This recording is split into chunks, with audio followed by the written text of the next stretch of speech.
গৌৰৱ গগৈৰ গোটেই কথাটো চাৰ্জশ্বিট দিব কি হেৰি আছে কি কথা নাই সেইটোতো আমাৰ ন্যায়পালিকা বা কাৰ্যপালিকা যি আছে সেইখিনি হ'ব কিন্তু মই কথাটো এতিয়াও ভাবি আচৰিত হওঁ যে মোৰ বিশ্বাসে নহয় সেইটো আচলতে যে গৌৰৱ গগৈৰ গোটেই পৰিবাৰৰ সন্তান পৰিবাৰ গোটেই যে বিদেশী নাগৰিক সেই কথাটো গৌৰৱ গগৈ চালে তেওঁ যেতিয়া আমাক নীতি শিক্ষা দিয়ে অসমক ভাল পাব লাগিব আমি অসমীয়া আমি ভাৰতীয় সেই কথাটো মানে বিশ্বাস নহয় যে গৌৰৱ গগৈৰ সন্তান গৌৰৱ গগৈ পৰিবাৰ বিদেশী নাগৰিক সেইটো বিশ্বাস নহয় প্ৰথমতে তেওঁ অসমীয়া বা ভাৰতীয় হৈ লওক তেওঁক এইটো ক'লে নহ'ব যে বিদেশত এতিয়া আমাৰ অসমৰে শত সহস্ৰ লোকে নাগৰিকত্ব লৈছে তাত চাকৰি কৰিছে 30-40 বছৰ আছে তেওঁলোকৰ লগত তুলনা কৰিলে নহ'ব কিন্তু তেওঁ আমাক অসমত থাকি অসমৰ ৰাজনীতি কৰে অসমৰ মানুহক অসমীয়া হোৱাৰ নীতি শিক্ষা দিয়ে আৰু তেওঁ গোটেই পৰিয়ালটো কি কৰে বিদেশত বোলে স্বাস্থ্য সেৱা ভাল শিক্ষা সেৱা ভাল সেইকাৰণে বিদেশত আছে কভিডৰ সময়ত তেওঁ বোলে বহুত অসুবিধা পাইছিল আমিবিলাক ইয়াতে আছো কিন্তু গতিকে বিশ্বাস নহয় কথাটো যে আৰু তেওঁ সহধৰ্মিনী বা তেখেতৰ কি আছে কি নাই বৈৰী ৰাষ্ট্ৰৰ লগত কিমান দূৰ সম্পৰ্ক সঁচাকে তেওঁ গৈছে নেকি সঁচাকে তেওঁ পৰিবাৰ গৈছে নেকি এই কথাবিলাক চাৰ্জশ্বিটত ওলাব কিন্তু এতিয়া গৌৰৱ গগৈৰ কথা আচলতে আমিহে প্ৰাসংগিক কৰি তুলিছো এতিয়া মই অলপ পিছতে যোৰহাটলৈ যাম তেওঁ নিজৰ সমষ্টিলৈ বা নিজৰ ৰাজ্যখনলৈ মাহেকত এবাৰ দুবাৰ আহে পাকিস্তান ইংলেণ্ড আমেৰিকা ইত্যাদিত ব্যস্ত ডাঙৰ ডাঙৰ কথাত এতিয়া অলপ পিছতে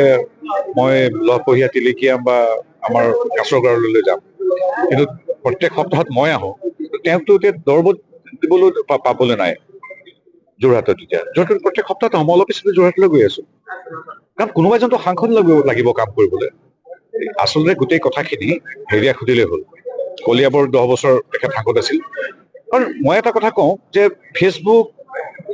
ইনষ্টাগ্ৰাম টিভিত বা এনেকে কথা কওঁতে ইংৰাজী হিন্দী অসমীয়াত উদাত্ত ভাষণ দিয়া এইবিলাক শুনিবলৈ ভাল কিন্তু কথাৰে নোখোৱাই নহয় কামেৰে খুৱাব মানুহখিনিৰ কাষত থিয় হ'ব লাগিব গতিকে সেইকাৰণে স্থানীয় সাংসদজন যেতিয়া নাযায় যোৰহাটলৈ সেই সুবিধাটো মই গ্ৰহণ কৰিছো দিনে নিশাই মই এতিয়া আজি কাইলৈ পৰহিলৈ মই যোৰহাটত থাকিম মানুহক লেকচাৰে নোখোৱাই মানুহক কামে খুৱাই মোক এতিয়া কংগ্ৰেছৰ মানুহখিনি বেয়া পাব পাৰে কথাখিনি এতিয়া আজিকালি যোৰহাটৰ কংগ্ৰেছে মানে কৈছে এওঁ ইমান আহে আমাৰ লাজেই লাগে আমাৰ সাংসদজন দেখা পোৱা নাযায় গতিকে চাৰ্জশ্বিট ইত্যাদি এইবিলাকৰ কাৰণে হয়তো তেওঁ অলপ মানসিক কষ্টত আছে হয়তো সেইকাৰণে হয়তো যাব পৰা নাই মই আশা ৰাখিম তেওঁ মাজে মাজে নিজৰ সমষ্টিটোলৈ আহক কিমান আৰু যোৰহাটে অন্যায় হোৱাটো আপুনি নহয় তাৰমানে মুখ্যমন্ত্ৰী মহোদয়ে কৈছে যে সাংসদবিহীন হিচাপেতো এটা লোকসভা চলিব নোৱাৰে কেৱল ইংৰাজী হিন্দীত ধুনীয়া ভাষণ দিলেতো সমষ্টিটোৰ উন্নয়ন বিকাশ নহয় আৰু তেওঁৰ বিকাশটো মই মাজুলীৰ এটা বাস্তৱ দেখাই দিব ফুটেজত দেখিলো সেই তেনেকুৱা বিকাশ কৰিলেতো নহব গতিকে আৰু কলিয়াবৰ মানুহখিনি সুধি লল যে তেওঁলোকৰ সাংসদক কেতিয়াবা বিপদৰ সময়ত পাইছিল নে বিগত 10 বছৰ কাৰণ কলিয়াবৰে টেঙা আমটো খালে এবাৰ এতিয়া যোৰহাটত কিমান দিন তেওঁ বেচিব পাৰে সেইটো চোৱা যাব কাৰণ চাৰ্জশ্বিট ইত্যাদি দিব ন্যায়পালিকা সিদ্ধান্ত ল'ব সেইটো বেলেগ কথা কিন্তু ব্যৱহাৰিকভাৱে মানুহৰ কাষত থিয় দিব লাগে গতিকে এতিয়া তেওঁলোকৰ মই ইতিমধ্যে আপোনালোকৰ সংবাদ মাধ্যমত কৈছো তেওঁলোক এতিয়া ব্যস্ত এই যে 23টা সমষ্টিত যিকেইটাত আমাৰ অতি দুৰ্বল আমি যিকেইটাত তেওঁলোক বিৰাট শক্তিশালী তাত সাংগঠনিক শক্তি বৃদ্ধি কৰাত তেওঁলোক ব্যস্ত তেওঁলোকৰ শুভেচ্ছা আছে তেওঁলোকে কৰক বাকী খিলঞ্জীয়া হিন্দু মুছলিম খ্ৰীষ্টান জৈন বুদ্ধিষ্ট জাতি জনগোষ্ঠী নিৰ্বিশেষে য'ত অসমীয়া মানুহখিনি আছে য'ত মিয়া নাই সেইখিনিত কিন্তু ৰাইজৰ আশীৰ্বাদ আমি পাওঁ যোৰহাটবাসী ৰাইজে অনুতপ্ত নেকি যে ৰাইজৰ কথা মই ক'ব নোৱাৰো ৰাইজৰ